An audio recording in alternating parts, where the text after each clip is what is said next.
Shanti. Shanti. Hello, my name is Tilly. And my name is Connie. And together we are the Mindful Mates. And you're listening to The Elevated Table Talks. It's gone out. It hasn't. It's meant to The be incense. Yeah, you're right. Sorry. Connie's, for all you listeners and not watchers, Connie's lit an Connie incense has candle. lit an incense candle to set the mood. And Tilly just said, oh, it's gone out. All right. Get lost. What are we going to talk about today, Connie? What's today's pod about? Today is all about sharing to you guys and to Tilly my experience of a trip to India. Which was 2 years ago. And what did you go there for? What are you looking in your bottle Did you put juice in this? Yeah, because I seen it on the side. I thought maybe you got it out. No, you don't like that one. No, but it's okay. I'll drink it. It's me always. Thank you anyway. You know, giving you sugar in every drink possible. Last week it was you put sugar in this, in the tea. No, I just want pure water, Connie. Oh. Yeah. So, what did you say? Why did you go to India? Why Just did I go a to brief India? sentence of why. I went to India because I knew that it was a very spiritual country, a very spiritual place, and I wanted to delve a bit more deeper into my yoga practice, and I thought that was the best place to go. So I flew there. And did what? And I did a yoga teacher training course in Prana Kriya yoga, and it was I think it was about a 3.5 week course. So I think I was there about a month roughly, like give or take. So I had a little like look round the area, and we did a few different trips around. It was South India, so Tiruvannamalai, if anyone knows India, Tiruvannamalai, and it was South India. So the local language was Tamil, and it was very nice. You would have loved it. Mm-hmm. Very spiritual. I think a lot of it's very spiritual, but obviously that's the only area that I went to. Mm-hmm. So shall we just segue back to our happy news? Ooh.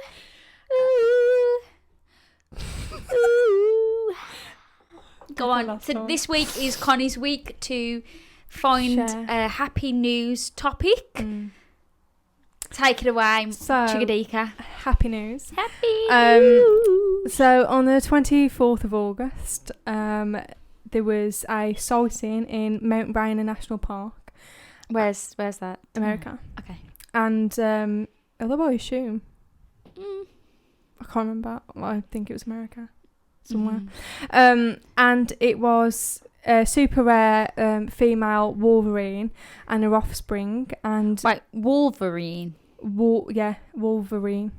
I thought, But it was like a wolverine is the largest member of the the weasel family. Okay. So do you know what a weasel looks like? No.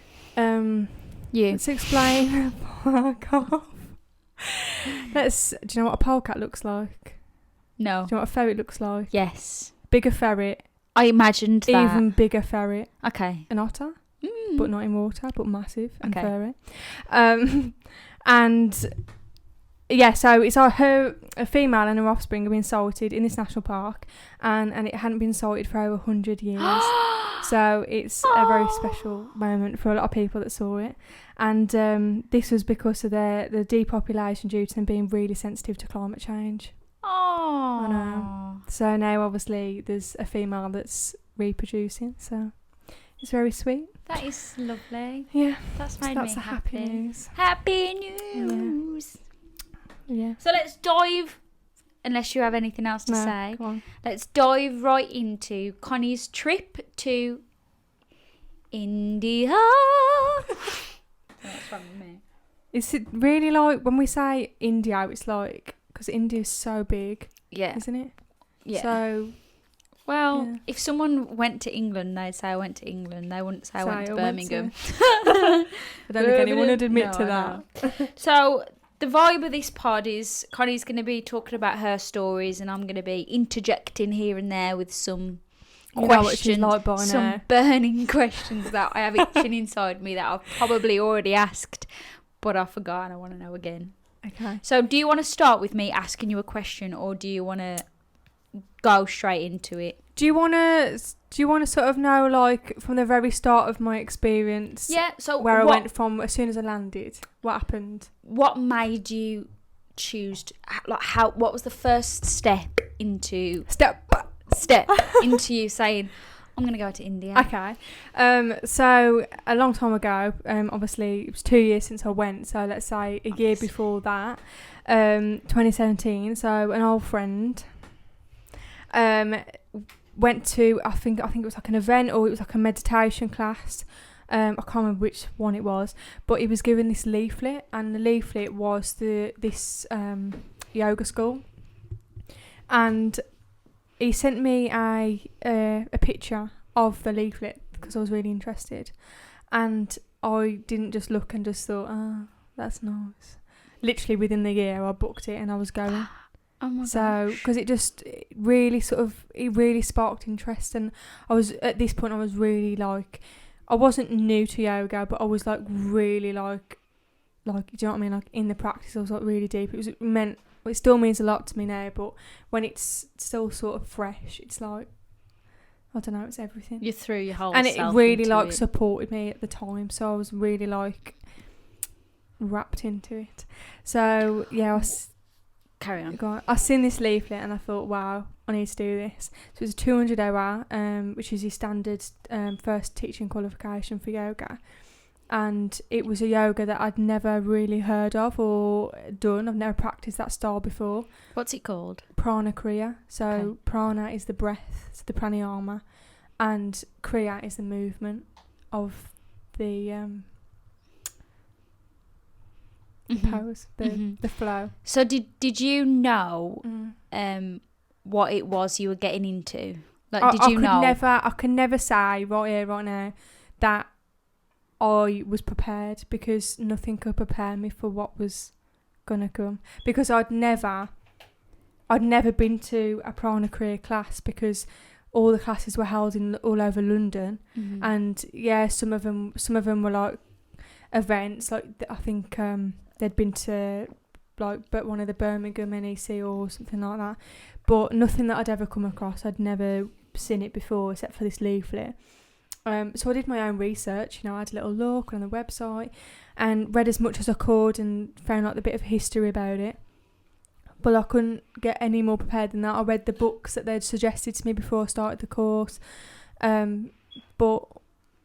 do you know what I mean? I had my strong yoga practice at the time, and that was Hatha yoga. So it was. So what's Hatha yoga? Just a quick brief summer. So Hatha yoga, I'm even saying it wrong. It's actually like pronounced like Hatha yoga. Like you have to say the T. English I don't really know fear. an explanation. I think Hatha yoga is just like most, like all the classes that are around our area. Like that is the style that they do. It's very much like your warrior poses, mountain poses. Like it's very like you've got your. When they say you're going into like a flow or vinyasa flow, I know the range of like asanas that are coming through, but with Prana Kriya it was completely different. It wasn't. Can you explain the differences? The different of like what sort of things you were doing compared to what things you had done in like before in my normal yoga practice. So how was it different? Can you give an example? Yeah. Just a random example. The one that's the most. Well, let me just say, when Connie came home, she did a few classes, and it was wild. It's because it was very vocal, and you're trying to move the chi. So chi means energy. I'm probably going to mention that quite a lot, but it was moving the energy through being like vocal, and that was how it was. The whole Prana Kriya, like it's all about the breath work, and I know a lot yoga is about the breath work, but I mean like it has to be really vocal, and you just have to pretend like you're the only one in the room, or be comfortable with everyone else in the room. And even like I wasn't prepared for what I was going into on the course, but even like the people that I was teaching when you was there in that class, I couldn't really prepare you for what was coming. No. I mean, one of the kriyas that I was doing was the Running Man, and it was just, I remember that was so difficult. But it was difficult, and it definitely kept me concentrated, but it was very like, I feel not relaxed, but it was, for me, it felt like it was a bit of fun at the same time. You had to have that little bit of a giggle, because it's not so, you can't be too serious about it, because no one's ever seen that as yoga before. I think that was the thing I liked when we were doing, because when I've gone to other yoga classes, and we weren't that close at this point. No, I felt really intimidating, and I just feel like everyone was taking it so seriously. So if I stopped, I'd be like, everyone would be looking at me and be like, ugh. But with yours, it was literally like the most fun I ever had. It was so good. Yeah. So let's go back to you getting off the plane. Go. Okay, so I went from Heathrow Airport, and I went like a couple of days, maybe 3, something like that, before, just so I could have a couple of nights there, and obviously travel and all of that. And I seen, because we had a group chat before we went, so we could sort of like go back and forth with people, see like, you know, prepare yourself for it. And one of them was on my flight. And I was sitting at Heathrow Airport, but we, you know, on WhatsApp, and you can't really see people's profile pictures that well, or even if you do see them, you can't really make out the person. Mm-hmm. And it was like that, but she noticed me, and she noticed me in the queue for departures, and we was waiting to check in, and she just kept on, this like woman just kept on looking at me, and I was thinking, who's that? And like, I had, you know, I had my traveller's backpack on, and like it was quite obvious I was going to India. I had like the India, like not India pants, but like the classic stereotypical trousers you would wear if you were going to India. She's got them. So for just listeners, I will describe. They are some flowy, baggy. This wasn't planned. Pants. Pink, let's say patterns on, yeah, very, very. I'm going to India. Mm-hmm. I'm not quite Thailand, more. Yeah. Hippie, you know. Yeah. And I was standing in the queue, and she kept on looking at me, and I thought, listen. So I went on to WhatsApp. Stop it. I went on to WhatsApp. And I had a look at her profile picture again, and I thought, is that? And then as I got closer, she said, like, is it Connie? And I was like, yes. And then I found someone that I was on there with, but obviously we wasn't sat next to each other on the plane or anything like that. But it was still nice, because that was the start of my journey. I'd already travelled so far to London, and then I finally got to London, and then I knew someone that was there. So, you know, when we had the labour on this, so we went to Mumbai first, and then got our second flight, but obviously had someone there that I could sort of bounce off, which was nice. Yeah. Did you remain friends? I mean, I could message. I've got her on Facebook. I could just message her. But did you get close to her when you were there? Because, or was there other people you were closer to? I didn't. I haven't got any like, they say friends for life. Like, I haven't got any like close knit. Any of these people I could message like that, and they would answer, and you know, you could go to. Absolutely. Like, I mean, the students on the course with me was just so nice and so down to earth. So why do you think you haven't got any like best friends from there? One, I was the youngest there, so I was I know age doesn't really matter that much, but so I was 19, and everyone else was, I think the youngest was 30. Or yeah, like early 30s. Yeah. The average was about 35 average. So everyone was just so surprised when they found out my age as well. And I don't think that's the reason why, you know, I didn't have any like long-lasting sort of friends.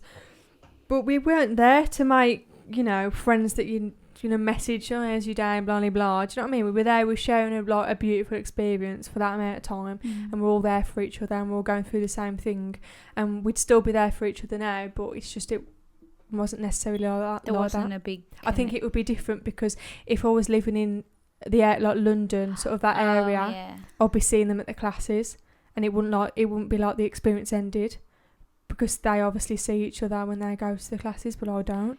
Do you think because of your age they treated you differently, or they saw you as differently, or no? I don't know how to answer that. I don't think so, because they didn't realise that I was. What about your teacher? I was so young at first.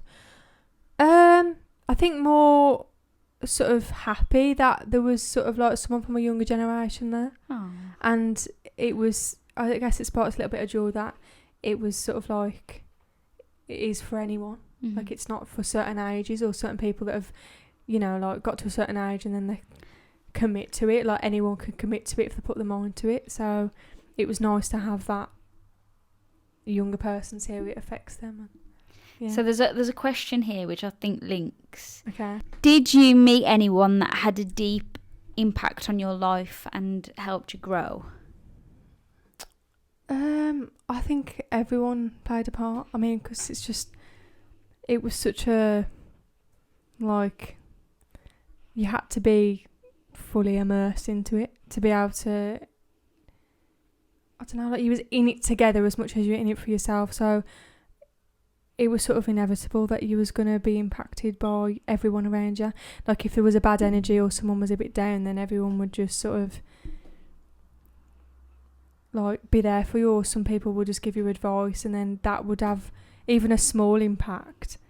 Like, in the long run, it's actually sort of a big impact, because when you look back on the experience, you can't just go, oh, I think I learnt that from there, I think I learned that from there. It's like, would I be the person that I am today if I didn't go there and fly out there on my own and do this whole experience like so young? And would I be so open-minded? Like, would I be so sort of not really invested in sort of Ganesha and Krishna and like stuff like that and the gods, but because I think I was aware of it because of the books and the studies that I did before and doing yoga, but I don't think it would mean as much to me. Because why? What happened there that changed that? I think it was just everyone else's conversations and the fact that, like, mantras and sort of chanting, and we did it on the night time as well. Like, we all got together and we were sort of singing, and it was just, I don't know, but it's really, like, I'd done like a curtain evening, which is sort of like, you know, mantras and chanting and music and everyone sort of singing together. And I'd done that in a yoga studio before with, you know, people that I've never never met before, and I can understand that experience, and I've done loads since. But at the time when I was in India, I'd only done it once or twice. So I think hearing, even if you don't fully understand the mantras, you can feel how it affects you. So without all them people there and all their energy and you chanting with them, without that happening, then that wouldn't have created such an impact on me. So when you say, like, who impacted you, like your growth and all of that, it was everyone did, because they all was there on that night and was all singing and we're all together, and that would definitely, like, impact my growth 100%, because now I do it all the time and I don't feel like a tit if I do it in the car. I have my music on full blast, so no one's ever heard it, and I don't care. And it's good. So do you think you did grow spiritually from the experience? I think I remember sending you a picture, and you was like, when I said this the other day, and you was like, oh wow, like, you look like you're like glowing or something like that, didn't you? But everyone had said as well. So when I first went, when I first arrived, it wasn't necessarily people said, oh, you've got really dark eyes. It wasn't that. It was more further on in the course. So say like, don't know, maybe 2 weeks or less than 2 weeks, and looking at the camera, the sort of the black under my eyes, the dark under my eyes, like the circles, had completely lifted to white, like bright white, like literally it was just so pure, and like it was like I'd just been given like a breath of fresh air, like of life. And everyone was just commenting like, oh, like your eyes are so white and bright. And so yeah, it wasn't like they were like all really dark, but it was just like so I guess spiritually that affected me, because not them saying it, but I mean it affected me like physically, my body, and mentally, because if I wasn't mentally there and I wasn't growing, then I don't think my body would have been affected in such a positive way. Yeah. Do you know what I mean? You have to be fully in it, like mentally, physically involved, else you have to work in sync, don't you? So give me a daily routine. Like, what would you do in a day? Daily, God, I haven't thought about this for ages. A daily schedule, so let's roughly say, this is really rough. So I'd get up, and I'd be at the yoga shala. So if no one knows what a yoga shala is, and it's just, in India it was just a outdoor room, essentially, no doors, no windows, and not just a room, I mean like there was windows, but I mean there wasn't glass. Yeah. And it was nice. It was like all sort of curtains around, and like you can shut them or whatever, but if it's windy and like the morning air, like the breeze would just flow in, and it was just so nice, and it keeps you out the sun as well. Basically that area was the place where we would just pretty much do most of the yoga and the teaching all day. So in the morning I'd get up probably about 5 o'clock in the morning, sort of get ready. I'd probably whatever book I had on the side, I'd usually get that out, because it's just so surprising how much energy you've got when you wake up. And as well, on the balcony, like I got like a balcony on the front, but on the back I had like a little balcony as well, and I could just, it wasn't the best view because it was like just trees like blocking it into someone else's sort of land, but it was just so nice to sit out there for a bit. Get up, getting carried away. Get up, go to yoga shala, and then probably at 5:30, and then just like get warmed up until like yogi would come and start the class, and then we would do about, I want to say 2-3 hours worth of physical practice, and then we would have breakfast. So we'd go. Was the yoga like physically difficult? Like, were you in the morning? Yeah. It was never light. No, was it always it intense? Wasn't. We'd definitely do a long meditation in the morning. That would take up a lot. And then we would slowly get into the physical. It would be sort of like, I want to say a little bit less physical in the morning, only by a little bit. But 2 hours heavy, 1 hour meditation. And what were your meditations like? Were they? It's mad because it's not. I mean, when do you do a meditation where there's, let's say, 10 people? I was gonna say, yeah, in the room in India, in like surrounded by like the wilderness and like crops and like cows, like there was like a couple of cows in the side, and like you was literally just in the middle of nowhere. It's just amazing. Because so do you think you went into a more deep meditation there than you would now? Easier? Yeah. It's ever since I got back, obviously before and after, like it's really tough to get into the same sort of zone. Like I guess that I'll say my sort of objective is to get in that zone wherever I am. It shouldn't matter wherever you are. It shouldn't matter who you're with. You should be able to be with yourself, shouldn't you? Yeah. But it's just so, even on the evening when you think you've got a bit of time to yourself, let's say 9 o'clock, and you have the choice whatever you want to do, and I'll just literally go back into the yoga shala. There might be like there'll be myself and maybe one other, and another one will join, and everyone will be doing their own thing. But I don't know, like most of the time I used to go there, there only ever used to be one person, and just used to go like at the front where the wind was blowing in, and just used to just sit there and just, it's so nice, just literally just pick up your mat, just go there, and it's just like absolute peace, like tranquility, and you're so content just sitting there and just doing nothing. Like it just makes me want to go back.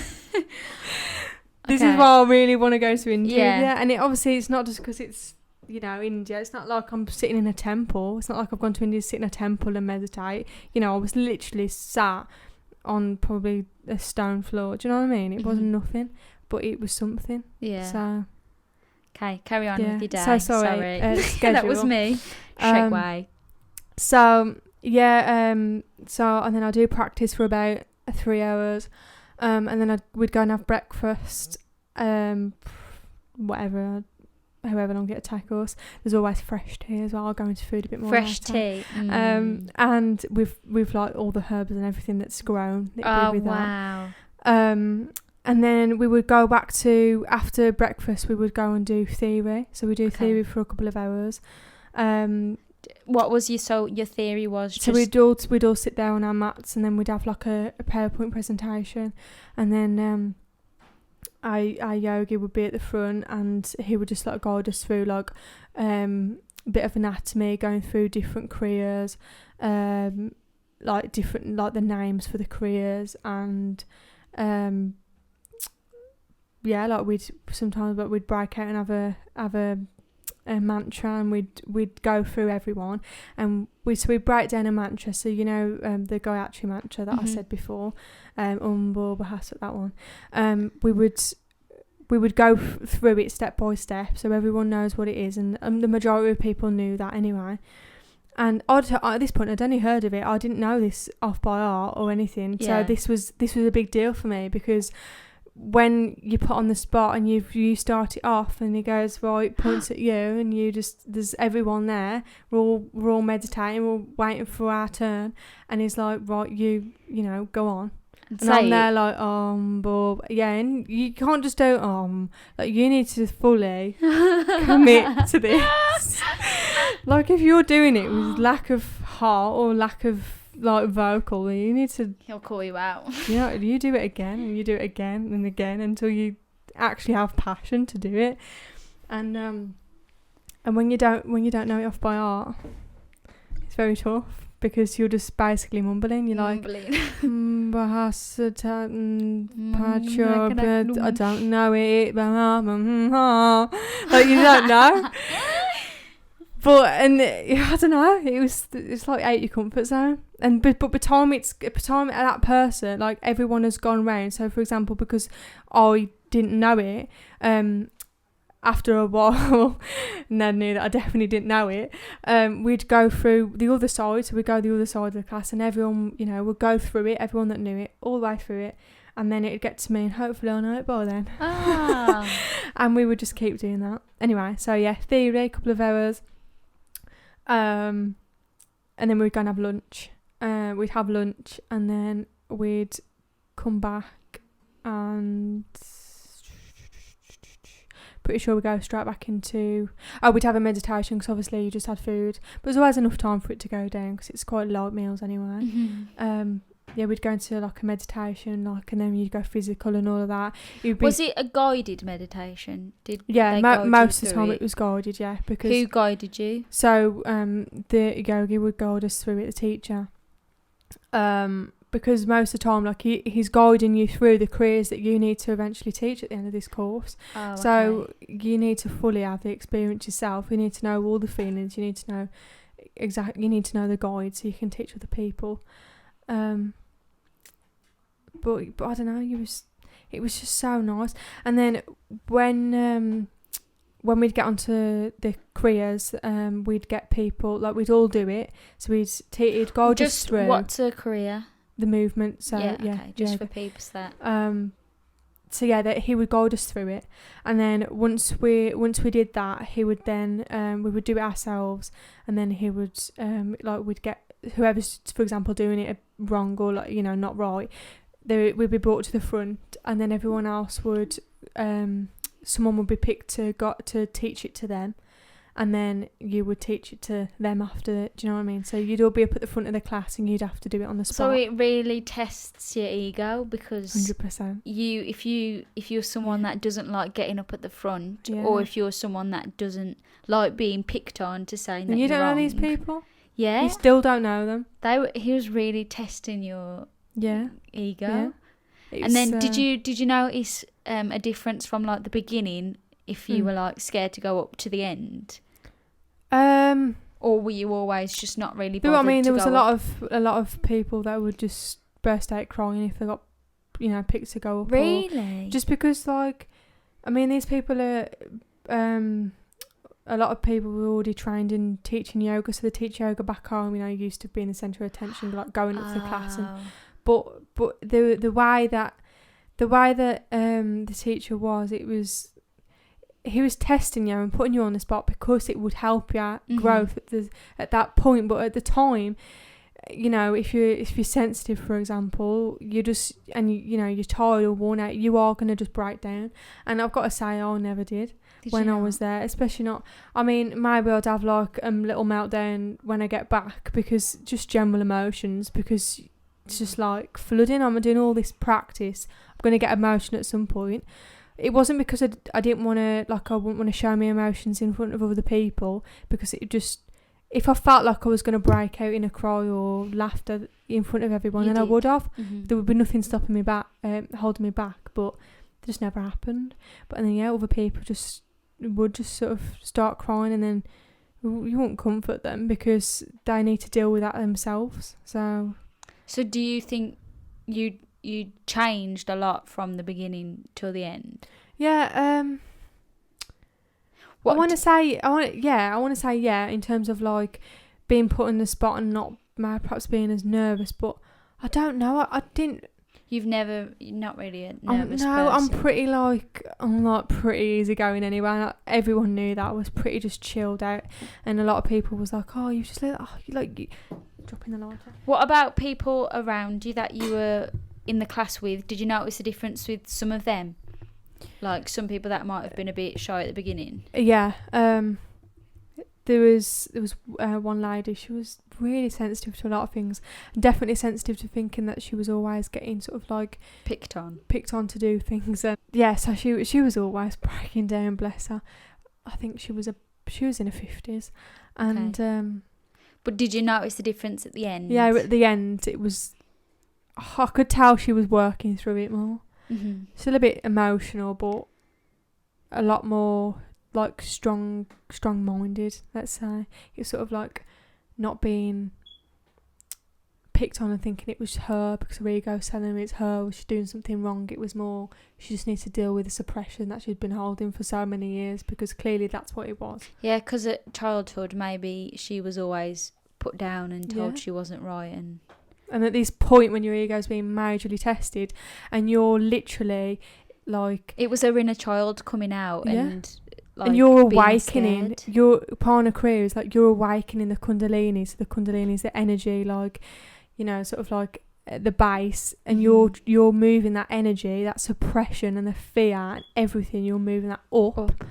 Like literally up to your awareness, to your third eye, like to your crown. You can't hide it. You can't hide it. No. So it's overwhelming, but you just have to deal with it. So do you think that since coming home, how did you find coming home? What was it like a big shock to come home? In terms of what? I don't know, like, do you know when you came home, like, did you find it easy to sort of get back into society? Yeah. And then did you still apply those things you learned when you got back home? And then even now, do you still apply the things you learned? I'll tell you one thing. The one thing that I wanted to keep was my 6 a.m.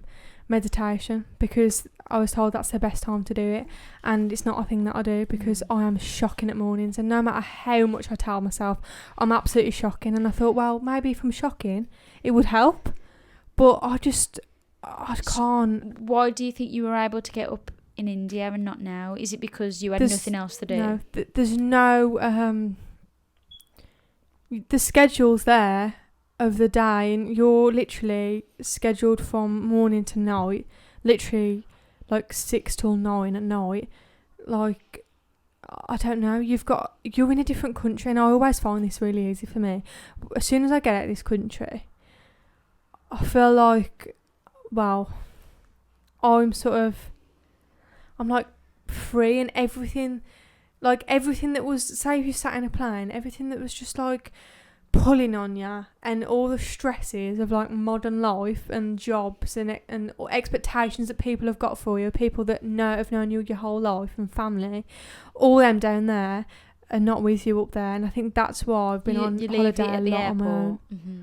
Is that why you love travelling? Because you just So how was it coming back into, like you've just said, you had to come back and deal with all those things? I think so.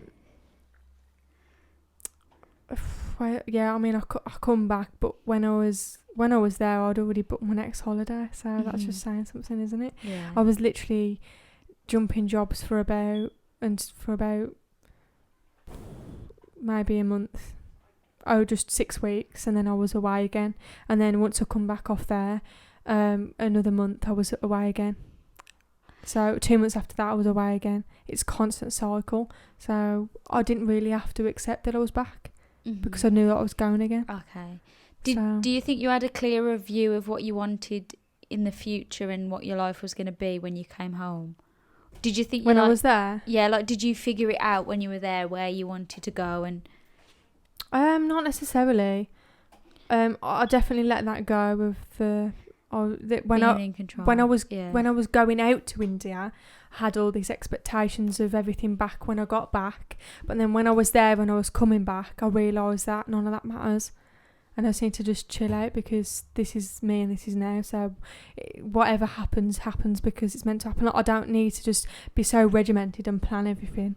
And I think that's why when teaching didn't work out for me, I just didn't stress about it because it's just like if I felt like ill prepared or like not confident enough in myself with the practice that I was teaching, then I didn't need to stress about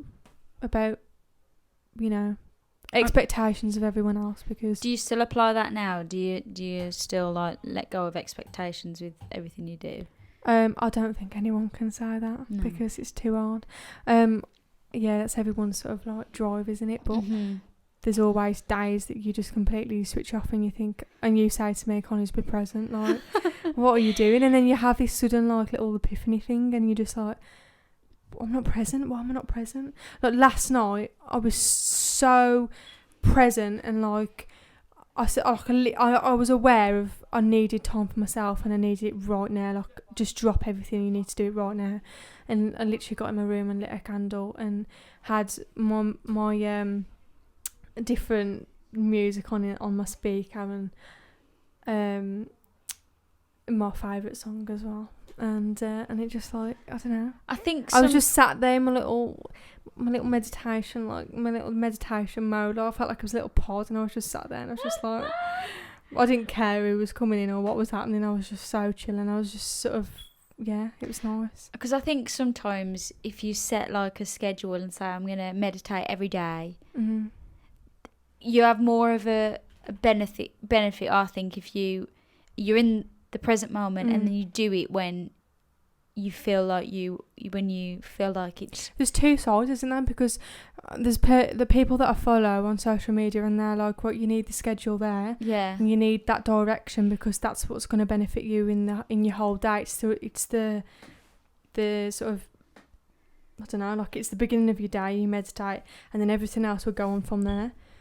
But at the same time, that's the pressure. Yeah. All of a sudden, the pressure comes. You find yourself meditating, thinking, and your mind can't. But I find sometimes, like, I just feel like I should meditate now. And then that literally, if I do it once in that week, if I'm too busy to do it the other days, and then I do it that one day, it's way better than if I do it every single day the previous week because I'm really there and I'm... Yeah. I don't know. Do you know what I mean? You know when you need that time to heal. Yeah.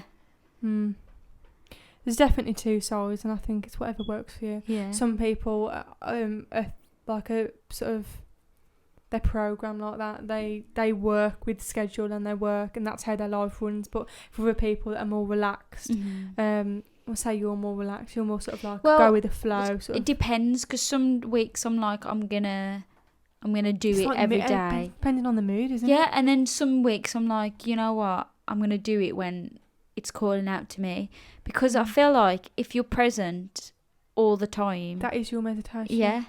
So some it's weeks... about applying it to everyday life. And it's not like, I'm going to apply it for 15 minutes at 6 o'clock in the morning. No, it's applying it all through the day. If you need to breathe, and you need to consciously breathe. You consciously breathe when you're driving, when you're eating, when you're drinking. I'm at work making coffee, and then I'm like, I'm really present when I'm making the coffee and I'm breathing, and then that's better than forcing myself to sit there for 10 minutes when I'm not being present because I'm thinking, oh, I've got to do this and I'm pressured to do this. Yeah, because it just becomes regimented, doesn't it? It's like you don't want to do it. If you have to do it, you want to do it because you just feel like you need it at that time.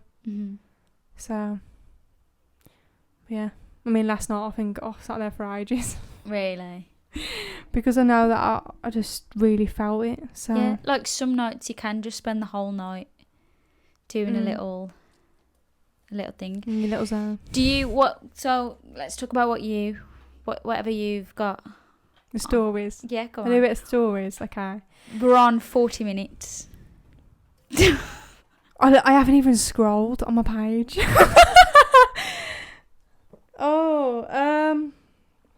Okay, we'll start with a funny story. So I think we're probably mid-course at this point. And we was all sat there and we were sort of like guided through a simple Kriya. Very simple Kriya. Very simple Kriya.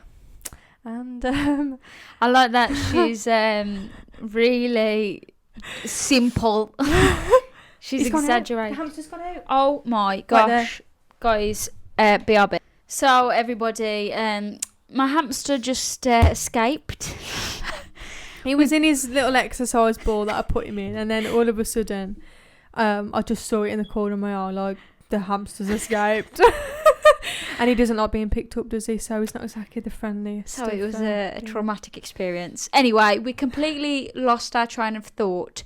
So I'm going to ask you another question. Did you feel that India was the spiritual epicenter for the world? A bit deep. I'd say everyone has their own sort of. When you talk to people in the street, that's what Connie does.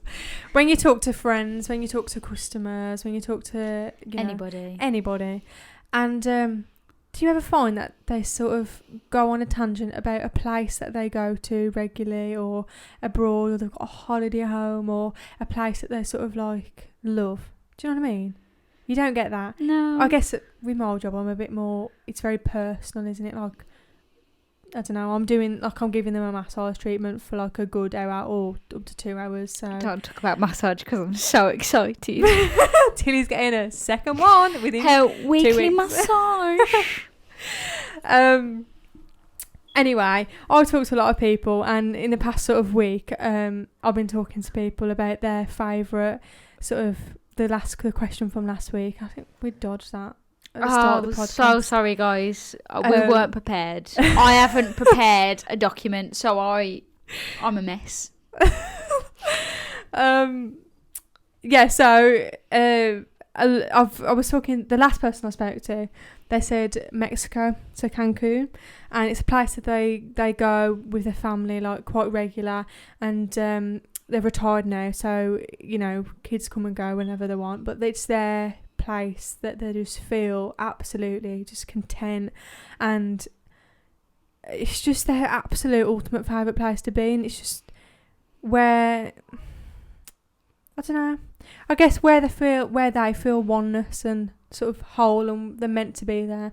So I say like maybe that's their sort of spiritual sort of place to be in a sense, because I know where they feel most present and connected, which is for them it can be anywhere, but in terms of India, it's definitely stemmed a lot. I mean, I did a little bit of research, and the people in India have been practicing yoga since the Vedic times. So the Vedic times, it's an ancient Indian civilization, so very early Hinduism. Never say that. Which is religion in India. And so like a long time ago, so 1500 BC to 600 BC, so before Christ, which is just like not even on our timeline. Obviously. Well, obviously. Oh yeah, but like just like really far ago, BC. like you know when you talk about like really far ago, like centuries, it's just like so you just like when you say is it the epicenter of like is spirituality like the epicenter for the world, it's really stemmed a lot from there, because you've got like sort of like ethnic Indian populations in so many different countries now. Thailand, Bali, so Indonesia. The Hindu gods are even in Buddhist traditions, so it's in so many places.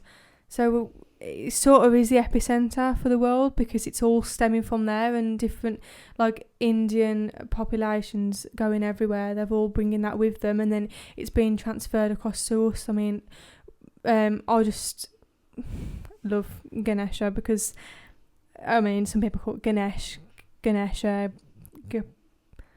Blah, blah, blah. I forgot the other words. Ganapata, I don't know, something like that. And he's a remover of all obstacles, and that's the reason why you would chant Ganesha. So it doesn't matter whether you're religious, whether you call yourself Hindu or whatever. Like religion is just doing something regular, isn't it? So if I do that, am I religious? Have I stemmed from like have I I'm going off on a massive tangent. Just go off on a tangent. Have I like I'm not going to class myself as Hindu just because I like certain Hindu gods, but then that my knowledge from that has come from Indian civilizations and their religions, so it is sort of an epicenter for me anyway, and it's reached the UK, which is a long way away from India. So I guess it is an epicenter. The end. The end. Yeah, so I was going to ask you a question. I was here relaxing. Throwing the book. I don't have to. Think of anything. No. Go on. So, when I got sent the picture of the leaflet for this yoga school, and I knew that it was absolutely my calling in life at that point. What has your calling been in life? Just anything. Not like in general, this was your calling in life. I mean, what's one thing where you thought, wow, I've got to do this is my calling, big or small? Put you on the spot, haven't I? Because I'm just going to take a 5-minute break. Let's just cut it here. This podcast. Yeah. Definitely agree with that. This podcast, because a few things, if I can remember off the top of my head. One thing, so I've been into acting all my life, and I always thought that was the direction I would mainly go in. But my mum, when she was younger, not when she was younger, a few years ago, or it was my sister, they went to a psychic. Yeah. And they said to her, your daughter is going to be in the media, but she's not going to be Demi Moore, which is an actor. And I always thought, so what am I going to do to be in the media? So that was one thing, which this is the media. Yeah, and it's growing. I took for A-levels media. I had no idea why I took media. I just thought, take media, which has helped me edit the videos, which has helped me edit the for anyone that doesn't know, Tilly literally edits every single thing possible. So do you know what? If it's good editing, then give it to her. I think it's good editing because I don't know any different. And then obviously my vocal training, that has helped me know how to talk. There's just so many things that have sort of pointed me in this direction, and then even us meeting, like we always felt like there was a reason that we and you literally, it's like yin and yang, because I don't know, like I didn't even know what diction was, and I'm still learning on it. I'm still working on it, and like you've done so, like editing, I have no clue when it comes to technology and laptops and media and everything that I've known now. You've probably taught me. Yeah. So there's just so many things that I've like led to, and even when I was, I'm going to embarrass myself now. When I was in year 6, I used to make YouTube videos. Me and my best friend did. Yeah, we used to make them, and I used to do it just talking to the camera. Like I used to do rants on the camera and just talk for about 10 minutes. One time I did it was about ginger people, and I was going, "Gingers for justice." Honestly, Connie, it is the most embarrassing thing in the world. And then I used to make all my friends that I'd make friends with make YouTube videos. Yeah. And then I used to love photography. So I asked for a camera when I was younger, and I used to like taking pictures, and I asked for a video camera when I was younger, and I used to take videos of myself talking and just... You still do that now? I don't know, there's just so many things that have just led to this. Yeah. So, yeah. That's nice. I know. I feel like there's more things, but I can't put my finger on it. It's a big thing because it's what's happening right now. So, what time are we on? We are on 50 minutes. Because I did want to do this. Do a little game. No, not necessarily a game, but also, guys, a bit of fun. If you're watching this and in the future you want to know more about Connie's trip to India or the yoga she studied, if you in the future will maybe host a Q&A and you guys can ask Connie some questions, because I'm all ears. She's all ears. Okay. So would you like to start? Okay, so we've got 72 hand gestures for healing and spiritual growth. So hand gesture, so a mudra. So you could do, a lot of you know this one. Let me see this one. So we're currently placing our index finger on our thumb. And you'd probably do this in meditation. Poker face. So why would you do these? Why would you do this? Why do you do this because meditation? So doing a quick segue. So I'm currently learning how to do reflexology on the feet. I think she talks about this in every episode. Do I?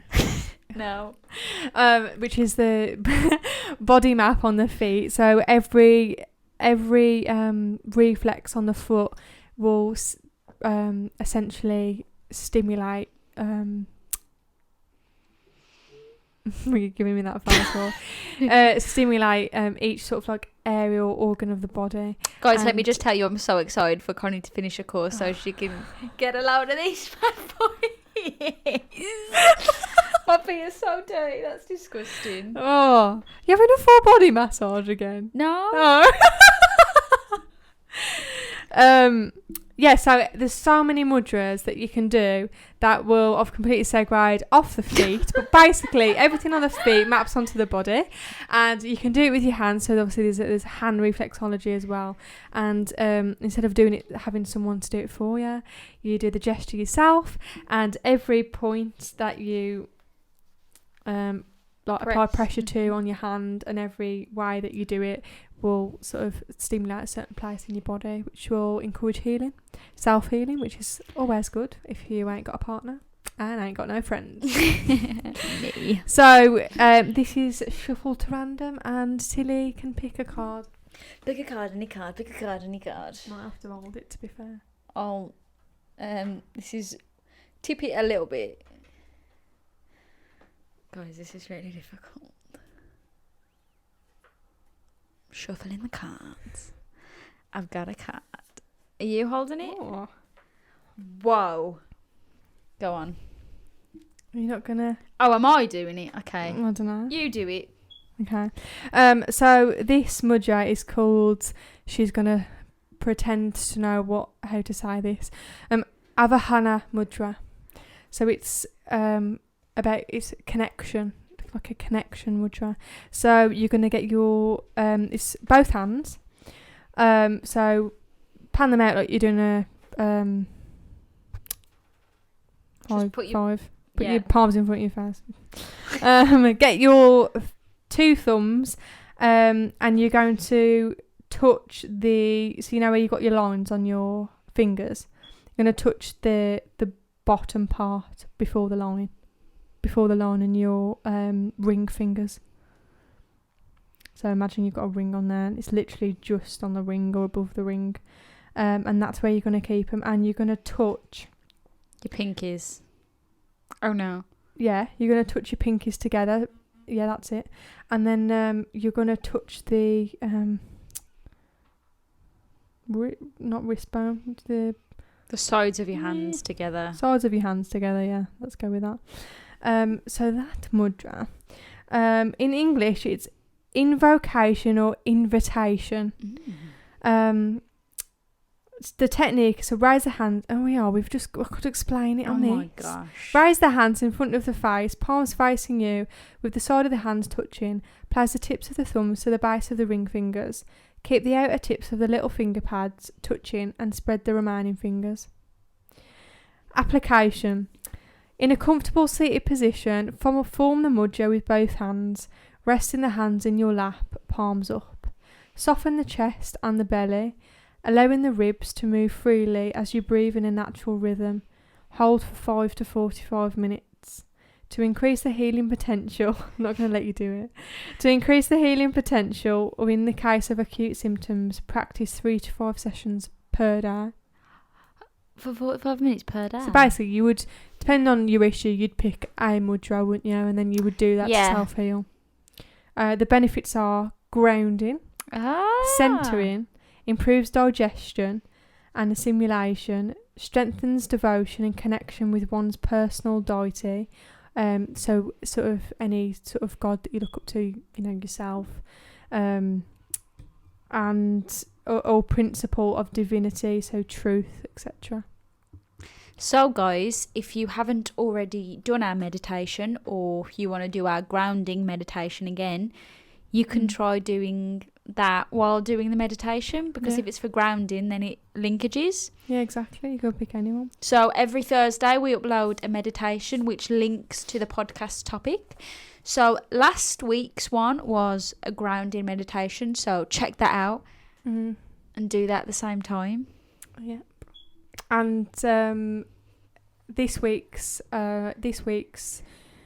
is not a meditation. Nope. It is a yoga with Conspa. Yes. So I'll be guiding you through. I'm not going to tell you because it's a surprise, but I'll be guiding you through a short yoga pose, and yeah, exciting. I hope you like it. Do you have anything more? Yeah. If anyone is currently deciding to do a international abroad yoga course, definitely do your research from what as much as you can do, and I would definitely advise to practice the yoga before you go. In my experience, I kind of liked the surprise, and I like the fact that I had to fully commit and be present with it all, because it was very new to me, and I had to try that extra bit harder than everyone else because it was completely new. It's like a completely different thing I've ever done in my life. Do you still use some of the things you learned?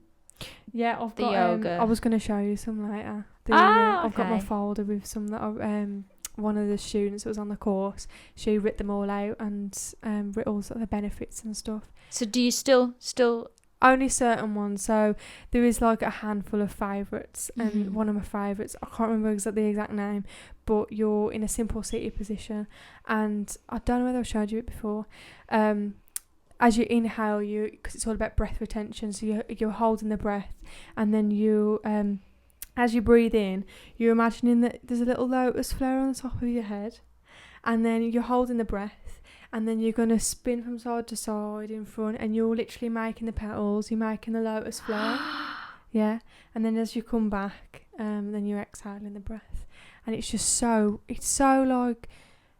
nice just to know that you're literally you're so minor, you're so small, because you just imagine that little tiny, you're inside that little lotus flower at the top of your head, and like you've literally just formed that lotus flower around you, and it's just like comfort.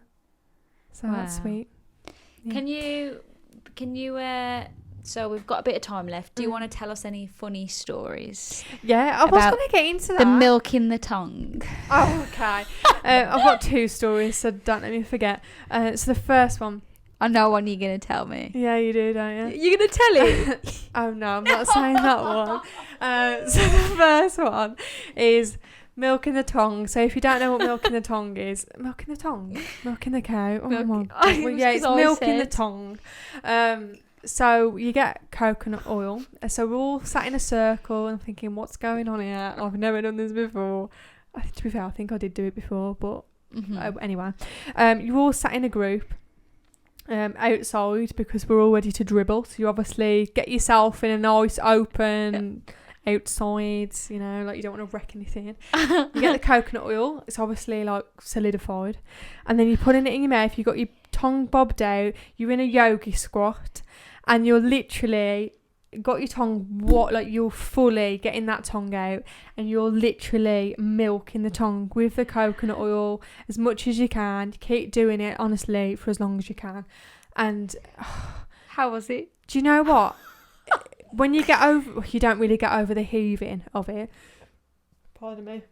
But it was more being in the yogi squat for that long and heaving. Like, my balance was all over the place because really? I was heaving so much, and I had to get my balance because I was in the yogi squat, and it was just... Why did you do that? It clears your mind, and it is so true. Like, it does. You just feel really clear-headed, and it's really detoxifying as well, obviously, with the natural coconut oil, and everyone has a lot of plaque on the tongue, especially...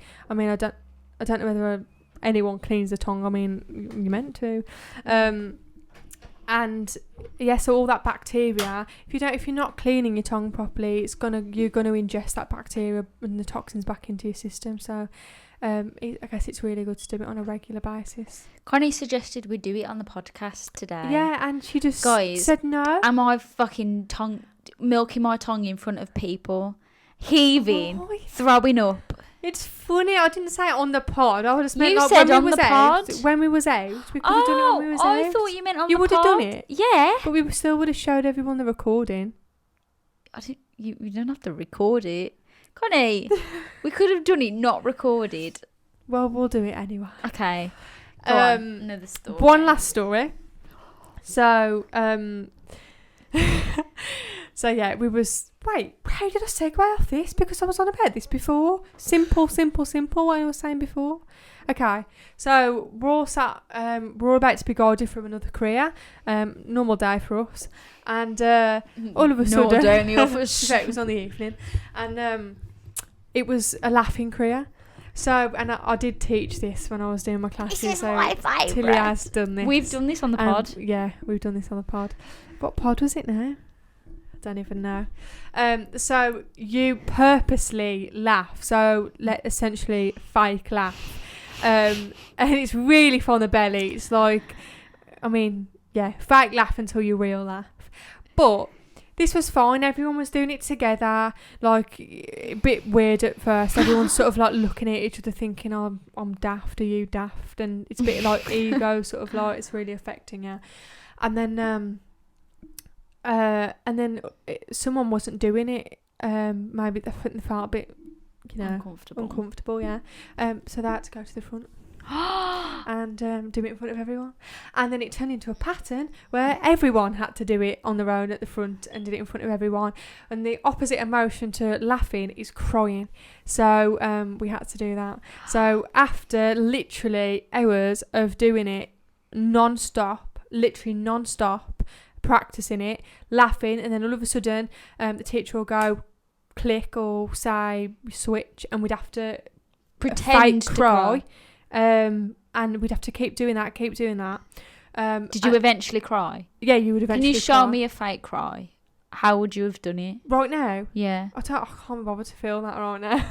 No, I just mean like, for example, like, okay, so you'd be like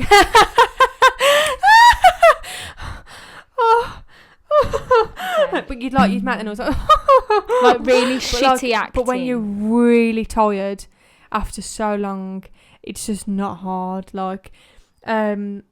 Anyway, so you'd be doing it at the front. Sorry, did you feel stuff coming up, actual things that you released? Because you had to think, especially at the start, you had to think of something that was going to make you cry. So you were sat there, eyes closed, focused, crying and you're laughing at everyone. Everyone's it's so funny. And this one guy, it was so funny. Everyone was laughing at him, and he was fully going. Literally, he was getting his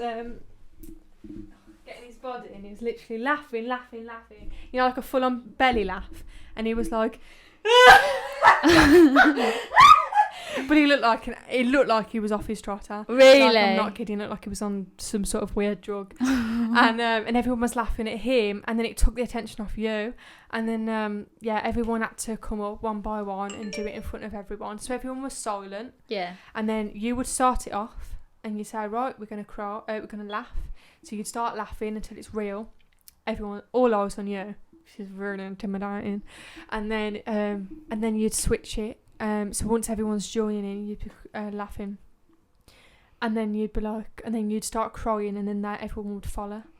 But it's just there was this one lady, so she went up there, and she was told to do it just like everyone else done it, and she just refused to cry. She just couldn't do it. Was telling herself she couldn't do it. She was just perhaps felt uncomfortable at doing it, and then she was up there for ages, and we was just you can have to do it, else you're not going to sit down, so you might as well just do it. Mm-hmm. But I think it's because of the because of the energy that would surface because of that.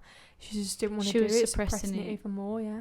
And in the end she did, and it was just a full on, it was really, really intense, deep cry, when you have one of them really intense cries. It was like that, and it was just such a release. We all felt the release for her. We didn't join in, we just let her get on with it at the front, and it was just one of them, head in hands.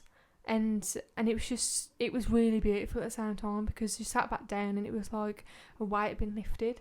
You shouldn't have to deal with that emotion anymore, because it's gone. Mm-hmm. It's done. It's dealt with.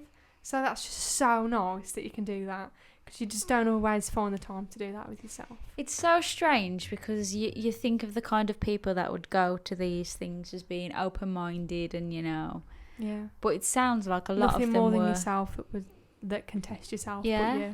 A lot of them were really self-conscious and... But at the same time, it's also a test for you, because if you was okay with doing whatever was asked, then you've got to make sure your ego's in check by not thinking, I can do this, so I'm not bothered. Or a lot of people would say to me, I just love how you've just got no ego.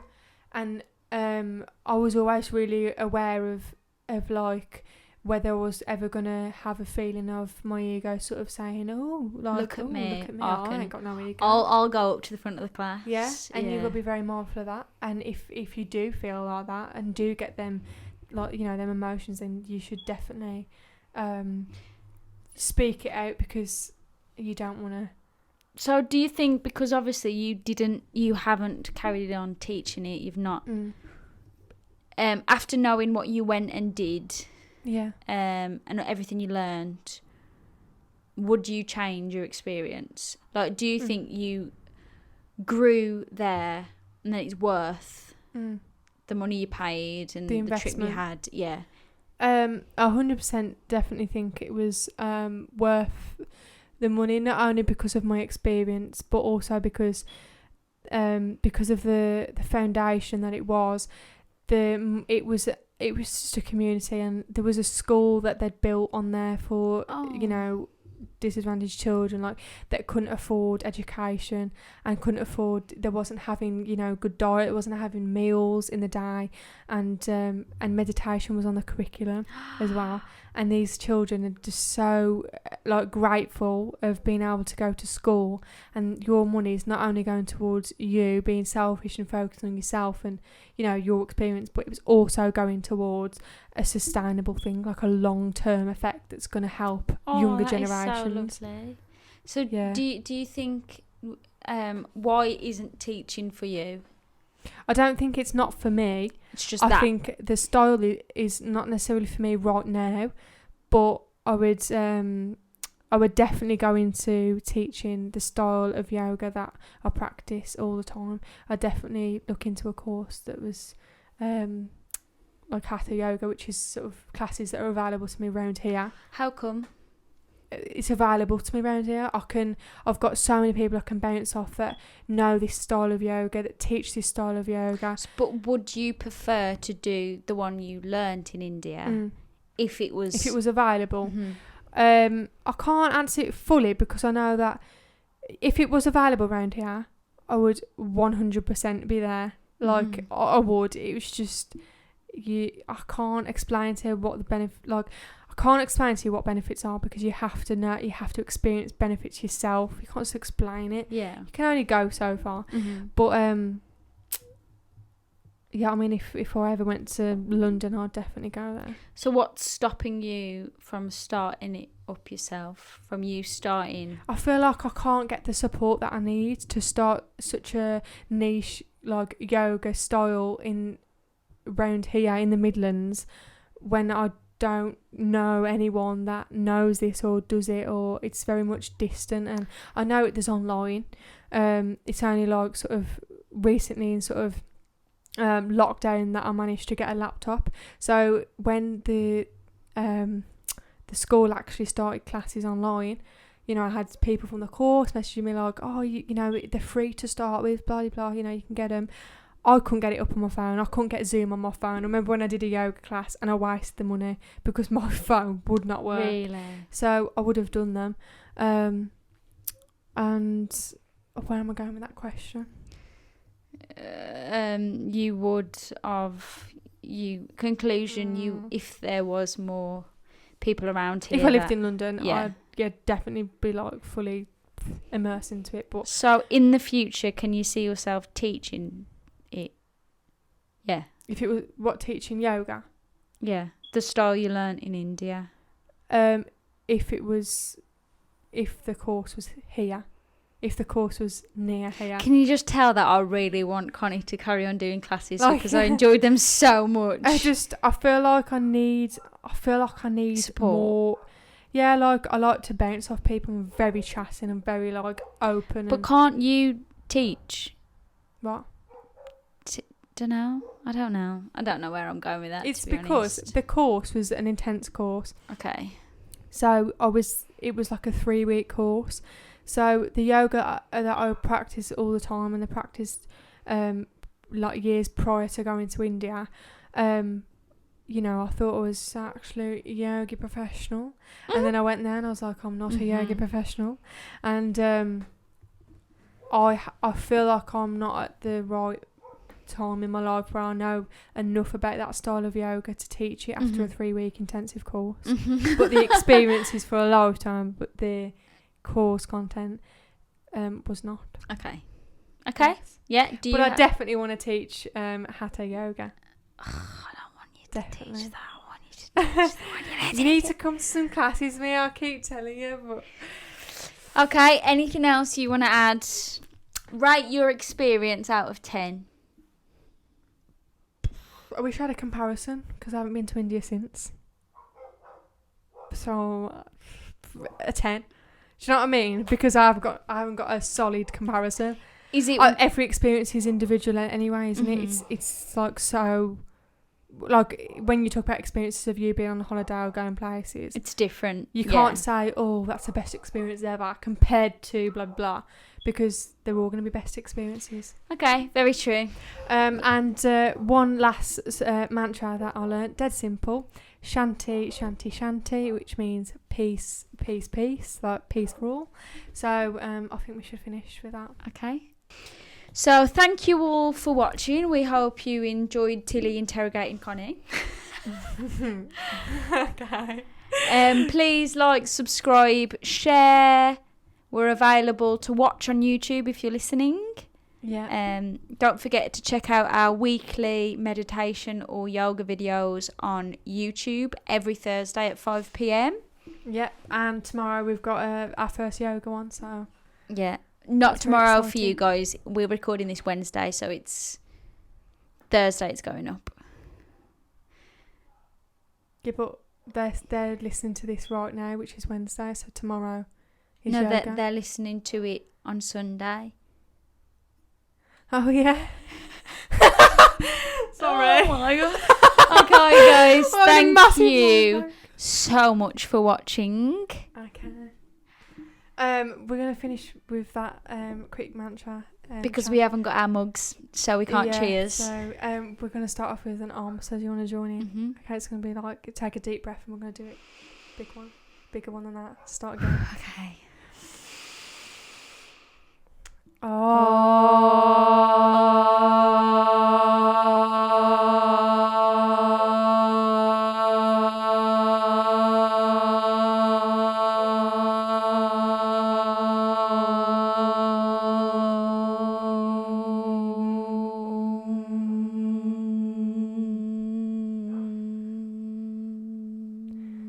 Shanti. Shanti. Shanti. Shanti.